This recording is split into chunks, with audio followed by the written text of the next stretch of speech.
Josh with the Financial Advisor Car Guy. Happy New Year! Today is December 31st and we are entering into 2022 tomorrow. And man, what a year it has been. I wanted to take today to not really talk about any one topic in particular, but to celebrate 1 year of Financial Advisor Car Guy videos. As you probably saw in the title, this is episode 51, meaning I started 1 full year ago next week. So we did skip a week for Thanksgiving, but other than that, we have been 51 weeks faithful now. So pretty awesome, quite a milestone. I'm really excited to dive into another year. But again, today what I wanted to do is talk a little bit about the things that we have gone over this last year. And man, we covered a lot. We covered a lot of different topics, a couple of different projects, all sorts of things. So I'm going to dive right in. I had to pull up a list of all 51 videos to make sure that nothing got overlooked, right? So outside of the very first video, my intro, just getting started, kind of talking about the things that we were going to talk about. I talked about project cars. I talked about financial decisions, financial goals, financial ideas and concepts. We talked about current projects. We talked about past car projects. We've brought new cars into the garage. I sold a car this last year, and we're going to cover all that right now. So let's start with the beginning of the year.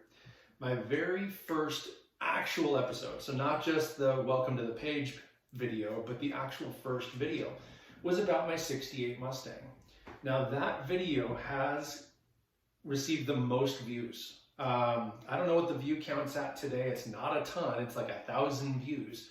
But 51 weeks ago, I posted that video and has since, been seen on average maybe 3 times a day. So that's pretty cool. I didn't know what this page was going to do. I didn't know how far it was going to reach or any of those things. But that was a good video because people really like that car. They like to see what the progress has been.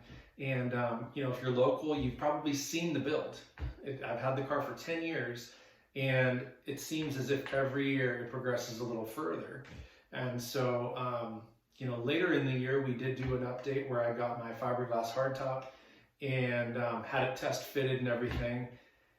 And that's still waiting to go on paint. Here we are 1 year later, still waiting on paint. But I do have the new transmission to go into the car. So I got to get that done this winter. Then I'll get the roof painted, and then it should be show ready in the spring. So keeping our fingers crossed. From there, we talked about my 65 Mustang Coupe. That got sold to France, and I never did hear from the buyer, but the way that went was that the car was sold on eBay. He had a shipping company come and pick up the car, put it in a cargo container, and ship it to France. So it could be still sitting in the middle of the Atlantic Ocean. I don't know. I have no idea. I never did hear again. And I wish it well. I really do. I loved the car. It was a lot of fun. I did a lot of modifications you're not going to see on just about any 65. So hopefully someone finds that car and loves it more than I did. I give a couple of updates on my Raptor. I talked about the purchase price, the depreciation, and how it's actually not, and it's actually appreciating. We did some DIY mods to the truck. We kind of dove in and, just kind of explored the truck, doing some upkeep, maintenance, upgrades, things like that. So that's been a fun vehicle this year. It's getting daily driven right now as we have about 2 inches of snow outside. So I've been driving the truck every single day. The R8, the Challenger, both of those cars are new to the garage this year.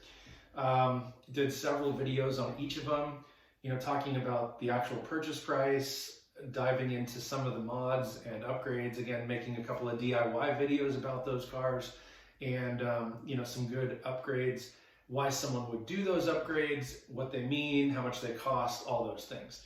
So those were a few episodes as well. We talked a lot about financial goals. We did talk about some market alternatives, so things like Bitcoin. I want to say we even did an episode about other types of collectibles, sports cards and things like that.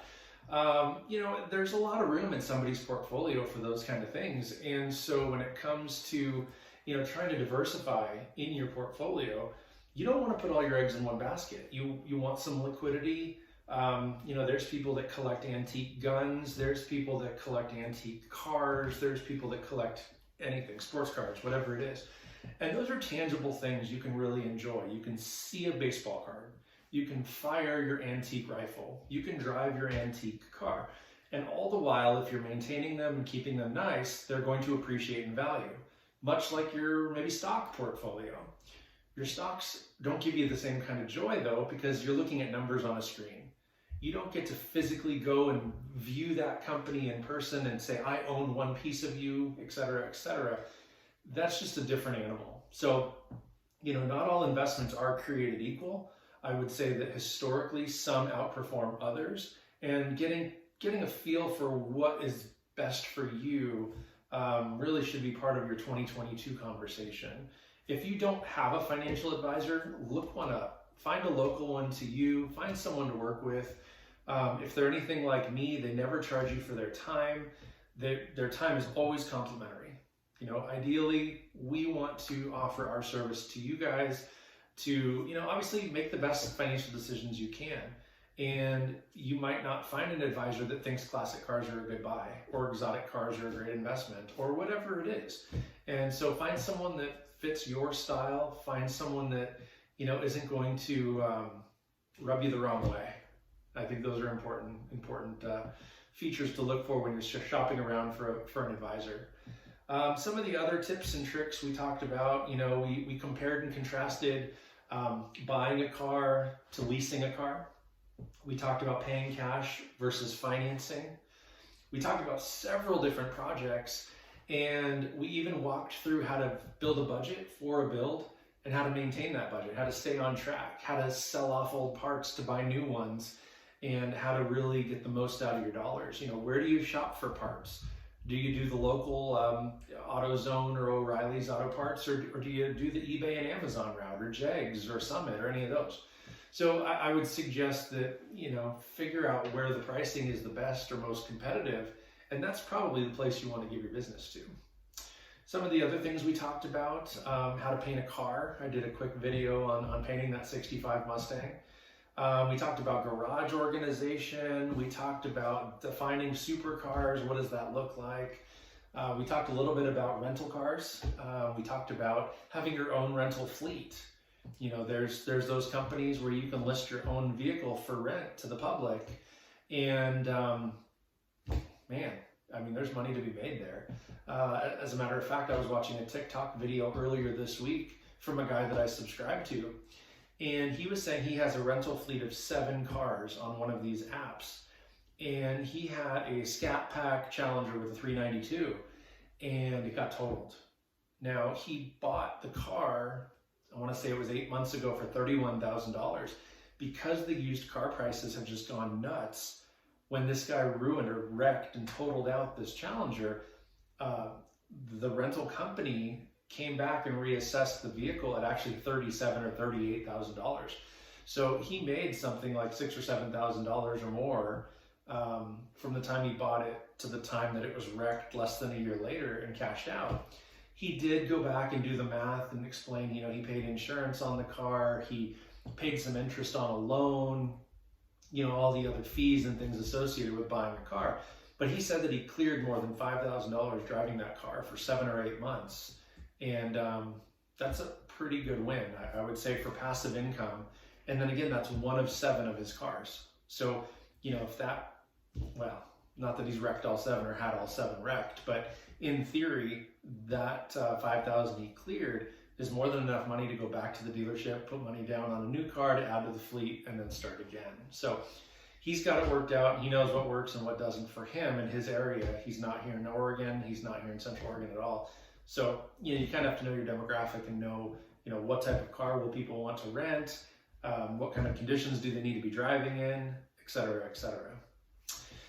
Some of the other things we spoke of, alternative transportation. We talked about do's and don'ts in the stock market. We talked about, some great potential projects, things that are increasing in value. I know one of the top ones in that video I talked about was first gen Ford Bronco. Those things have taken like a 10 or 15% increase in value literally in the last 6 months, purely because people are after them. With the new gen Bronco, people are feeling very nostalgic, and a lot of these guys, the diehards, they're really wanting to have a 67 Bronco sitting next to their 2021 Bronco in their garage. And so I feel like all those, 60s into the early 70s, that first gen Bronco has really gotten out of the range of an average Joe. They're really getting pricey. Even in rust bucket condition, non-running garbage condition, they are just demanding top dollar. A few of the other things, we talked about different tire types. We talked about, just all sorts of stuff. We talked about electric motors, right? That's a big thing right now. Electric cars, what does that look like for the future? Are we going to be going away from internal combustion, or are we not? There's a lot of articles in the news right now about Tesla and many of these electric cars coming out, and not everybody's for it. I think long term, it's not a bad thing. Cleaning the environment and all those things is really important, but at the same time, building these electric cars and manufacturing the lithium-ion batteries and all those things, those are terrible for the environment, and that's not really getting talked about. So who knows what the long-term life of an electric car really looks like? What do you do when those batteries do go bad and they won't hold a charge, or the charge is diminished, or, all those things? What are they going to do with those batteries? And so it's still too new technology to really have the answer, but I'd imagine that in the next decade, we're going to know. Some of the other things, like I said, we did a few DIYs. We talked about how to install those side blades on the R8. We talked about doing new headlights and installing fog lights in the Challenger, doing new tail lights, putting racing stripes on your car, those kind of projects that are fun, weekend projects in your garage. I love those kind of things. I gave some tips and tricks for top gifts for your car guy in your life. I would suggest those are still relevant. They don't have to be for Christmas. You've got birthdays and Valentine's Days and anniversaries and Father's Days and Mother's Days and all those holidays where you give gifts to that car person in your life. Man, woman, doesn't matter. A lot of these things are fantastic. Soap cannon. I did a whole episode on the soap cannon. I still love mine. Now, granted, I'm not using it right now with all the snow on the ground. My cars could all use baths, but I'm not going to be out there right now. I think it's like 8 degrees, and it's just not a good day for it. But that said, as soon as the ground dries and the sun comes out and things like that, we can use that soap cannon, and it really does a phenomenal job. We did talk just last week about the biggest asset in your life, which is your home. We didn't dive into much of the renting side, but in theory, even people who rent, unless you're paying more in rent than it would cost for you to buy, renting is not a bad thing. You're doing month to month. You're not, or maybe a lease of some sort, but you don't have the headache of property taxes and insurance and all those things quite the same way as a homeowner might. And so, again, pros and cons. If you can rent a house for, I don't know dollar amount, but let's say a few $100s less than a mortgage, then great. In theory, you can invest the difference and then save up for a home that way. Or, if you do own because it's cheaper to own than to rent, which it is here in Central Oregon, 100%. If you are renting, get into a mortgage, get into a house, buy a house, because it is the biggest asset you're ever going to have. All that to say, putting a roof over your head is number one. So if you're renting, that's fine. If you bought and own, that's great. Everybody's circumstance is different. So those are kind of just some of the high-level highlights of the year. Again, we brought 2 new cars into the garage. I brought that 2014 Dodge Challenger. Granted, it has a reconstructed title, but it's been a fun car. When the weather's nice, I actually daily drive that thing. I really, really enjoy it. I do want to lighten the window tinting a little bit. I want to take the dark strip off the top of the windshield and tone it down a notch. But super great car. It's so far been very reliable, and it's fun. It's good looking. It's a head turner, and long term, if it becomes my daughter's car, great. If not, we sell it and move into something different or just downsize. You know, right now we have 5 cars. I've got the 68 Mustang, I've got the R8, I've got the Challenger, I've got my truck, and then my wife's BMW. So, you know, we don't need 5 cars for 2 drivers, but the truck, the R8, and the Mustang are here to stay. So, you know, in theory, we could trade or sell the BMW with the Challenger and do something different for my wife, or not. So, you know, that's another conversation for another day. But yeah, you know, and then the R8 was the other new car this year. Haven't done too many modifications to that. I did add the carbon fiber side blades, the carbon fiber paddle shifters, and then I can't recall or not if I said this in the last episode or 2 episodes ago, but I do have another carbon fiber goodie coming for the R8 that was a birthday gift just earlier this week. So hope to get that installed here before too long, and we'll do a DIY on that one as well. But you know, all in all, it has been a very successful year. It's been a very great, fun year. Granted, we've dealt with COVID for now 2 years, but all that to say, you know, I don't know, it's amazing. I just feel like, you know, this channel has been a fantastic outlet for me because it's nice to talk to you guys. I really, really enjoy feedback and emails and comments and things like that, which I do get from time to time. Not as often as I'd like. I'd love to be answering emails every day, but I really do enjoy it. Some of the dialogues that I've had with you guys has been fantastic. On more than one occasion, you know, I've gone back and forth 6 or 7 or 8 times through emails, answering questions or walking somebody through whatever it is they're asking about. And I can appreciate that, and I really, really enjoy it. And as always, you know, your guys' comments are always important to me. You know, there's times where a video gets posted and I don't get a comment for a month, and that's okay. That's all right. But, you know, if you're watching this, feel free to just comment down below about what it is that you like or what it is that you don't like.